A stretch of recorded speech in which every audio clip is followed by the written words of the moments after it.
Good morning. What day is it? Hump day. Mike. So I'm a couple minutes late because I was literally watching something that just got posted for food for Super Bowl Sunday. And it was cinnamon rolls with frosting and then brown sugar and walnuts and regular sugar and then butter and then bake it and then eat that. Now, I'm sure that gooey mess tastes good, but if you want to live a long time, that's the last thing in the world that you ever want to eat. So for the rest of this week, we're talking about health, and we're talking about really what does health mean? Health means the absence of disease. That's what doctors around here will say. Well, if you don't have an active disease, then you're healthy. Even though that could mean that you're incredibly tired, that you're overweight, that you're sluggish, that all kinds of things are going on. But if you don't have an active disease, then you're healthy. I think health means energy, that you have the ability to execute on all of these goals. Without energy and the ability to execute on your goals, then what's the point? So what is it that we need in order to have energy? Well, where do we get energy? Do we get it from food? No, we don't get it from food. You eat more food, you have less energy. You eat less food, you have more energy. It actually works the opposite. I mean, you have to give yourself nutrition, but when we stuff ourselves, we actually get tired. That's how a lot of people deal with stress, is they stuff food in, and then all of their blood goes into their stomach, and it slows them down, and it relaxes them. That's a stress eater. It changes their state. They change their state by doing that. So what is it that gives us energy? Well, it's the health of our cells.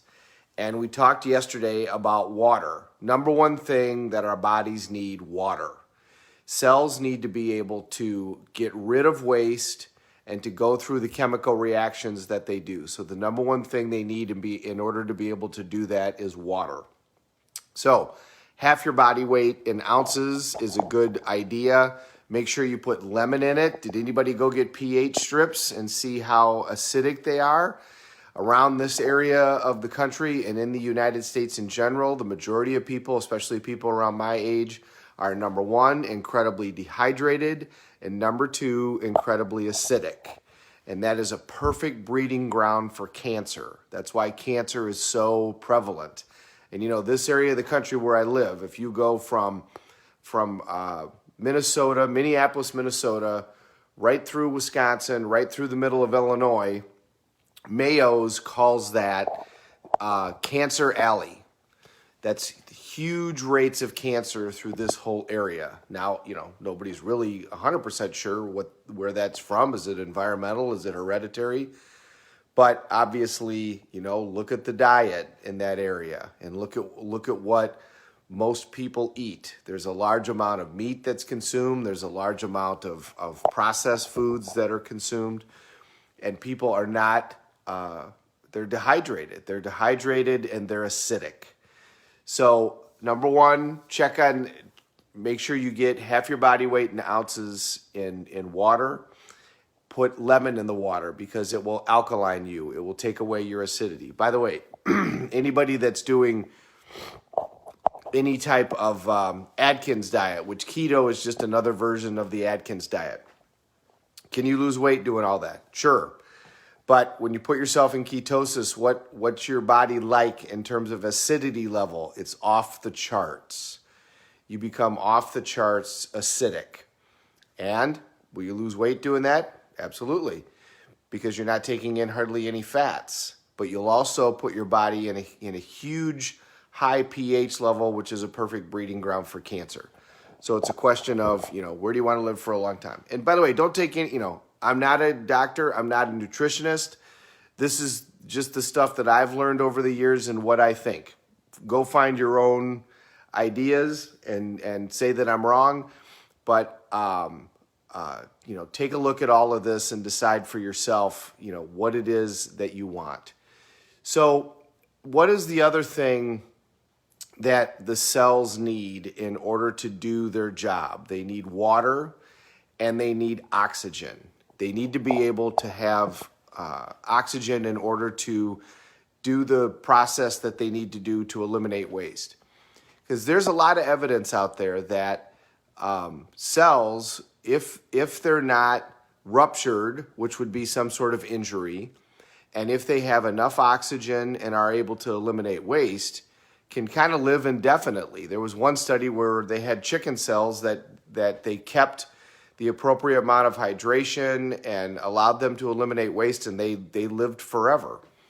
And, what happens with us, do you know that you completely replace your body about every year?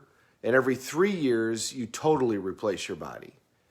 You have millions of cells that are dying every day and going away, and then they're being replaced constantly.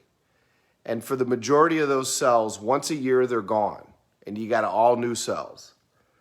The reason that a tumor stays or gets bigger is because of the memory that's embedded into the prior cell. So if the new cell that's coming along is in a healthier place, the tumor can actually go away without anything else. It can simply go away because the body has the ability to generate a healthy cell as opposed to an unhealthy cell.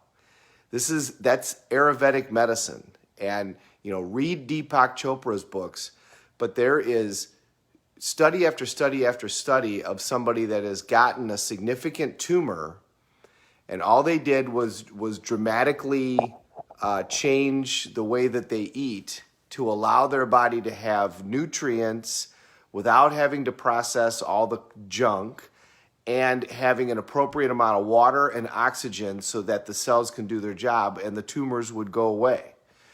There's several cancer books, Surviving Cancer or Cancer Free, but there's several books out there on this that got done in the 2000s after this idea came out first in the 80s. But really, obviously Ayurvedic medicine has been talking about this forever.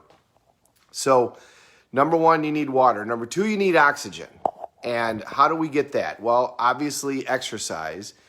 Do you know that athletes, no matter what type of athlete, has a 10% chance of getting the cancer rate than regular non-athletes do? Anybody who's a significant athlete has 1/10 the level of cancer. And it really doesn't matter what kind of athlete they are. As long as they're an athlete, somebody who's become, an athlete professionally, 1/10 the cancer rate. Why? Well, because they continue to be active and take in oxygen. Most of us don't breathe enough. So that's why the morning walk is such a big deal, because you're oxygenating your body. But that's, yoga and all of those things, they oxygenate the body. Any study that talks about living for a long period of time, they talk about water-rich foods, morning walk, because obviously when you do more strenuous activity, it's tougher on the body. So they talk about morning walks to oxygenate yourself, lower stress, being in a positive relationship, and community. The people that are centenarians all over the world, those are the things that they have in common. They have a strong sense of community. They eat very healthy. They eat foods that they grow. They tend to have diets that are high in water content. They tend to not eat a lot of meat. They certainly don't eat anything processed. And they tend to be outside and active daily. Whether it's the centenarians over in Japan, wherever they are around the world, those are their standard practices. So, second thing we're going to talk about today is how to oxygenate yourself. And a great way to oxygenate yourself is by living breath. And again, if you want to read up on this, I think Fit for Life is a great start. That's a good book to start out with. But living breath means that 3 times a day, for 5 or 10 breaths, you take in a deep diaphragmatic breath and you hold it for a period of time and then blow it out. The ratio is 1-4-2. So that means if you hold it for a count of like 6, if you breathe in for a count of 6, then you hold it for 4 times that, 24, and then you blow it out for 2 times that, 12. Okay? Now, when we take the breath in, most of us will raise our chest up. Okay, that actually collapses your diaphragm. In order to breathe in and have your lungs fully fill up, your stomach should actually go out. Okay? So it should be 2, 3, 4, 5, 6, 7, 8, 9, 10, 11, 12, 13, 23, 24.